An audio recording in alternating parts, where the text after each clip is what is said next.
কি অবস্থা, মানে মিডিয়া যে কি প্রমোটটা করতেছে, মেয়েদেরকে ফেসবুকে ঢুকলে মেয়েদেরকে দেখবেন যে মেসি মেসি করে পাগল হয়ে বলছে আর্জেন্টিনার পতাকা গায়ে দিয়ে যে আপনি মেসিকে পেলে কি করতেন। এক মেয়ে বলছে আমি কিস করতাম। তোর জামাই হয়তো, হ্যাঁ ওর জামাই না, তাহলে মানে কি কি শেখাচ্ছি আমরা মানুষকে? আমার দেশের মধ্যে, স্বাধীন সার্বভৌম রাষ্ট্রের মধ্যে অন্য একটা রাষ্ট্রের পতাকা তুলবো কেন? আমার গায়রত নাই? ওরা কি তাদের দেশে আমার পতাকা তোলে কিনা? আমাদের ব্যক্তিত্ব কোথায় চলে গেল? এই যুব সমাজ তো জানেই না, বোঝেই না ওদেরকে কি কারণে এই পৃথিবীতে পাঠানো হয়েছে। সে যে মুসলিম, তার যে দায়িত্ব কর্তব্য আছে, আল্লাহ পাক যে তাকে সৃষ্টি করেছেন তার ইবাদত করার জন্য এবং আল্লাহর জমিনে দিনটার প্রচার প্রসার ঘটানোর জন্য, তার কোনো ফিকির আছে?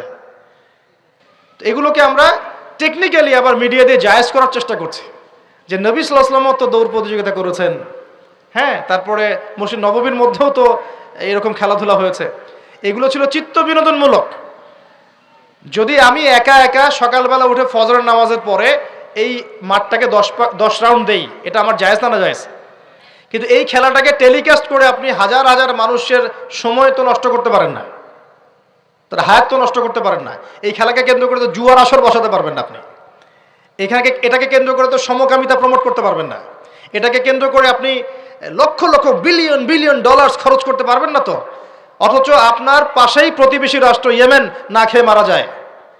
আমাদের পাশেই মিডল ইস্টের পাশেই প্রতিবেশী রাষ্ট্র সিরিয়া না খেয়ে শিশুরা মারা যাচ্ছে। প্রতিবেশী না খেয়ে থাকে, আমি পেট ভরে খাই, আমি মুমিন নাকি?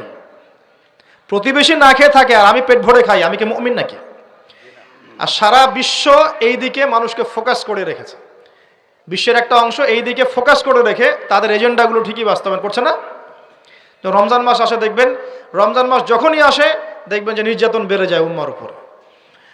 যে সময়ে উম্মার ইকোনমিক অবস্থা ভালো না, সামরিক অবস্থায় তাদের মুখোপেক্ষী হয়ে থাকতে হচ্ছে, যে সময় আমাদের ভিতরে পলিটিক্যাল বিরোধগুলো দেখা দিচ্ছে, আমরা ইউনাইটেড হতে পারছি না, যে সময় যুব সমাজরা মাদকে আসক্ত হয়ে আছে, পর্নোগ্রাফিতে আসক্ত হয়ে আছে, দিনের ইলম কালাম অর্জন করছে না, নামাজ ঠিক মতো পড়ছে না, কুরআন তেলাওয়াত করা শিখছে না, যে সময়ে ইভেন আলেম ওলামাদের মধ্যে ঐক্য দেখা যাচ্ছে না, যে সময়ের মধ্যে আমরা পরিবারগুলোর ভাঙন দেখতে পাচ্ছি, আমাদের পরবর্তী প্রজন্ম কোন পরিবেশে বড় হবে সেই নিশ্চয়তা দিতে পারি না, যে পরিবেশে একটা 5 বছরের ছোট্ট বাচ্চা আয়াতকে কেটে টুকরা টুকরা করে ফেলা হয়, এইখানে আমরা বসে বসে রং তামাশা দেখতেছি টিভির সামনে বসে।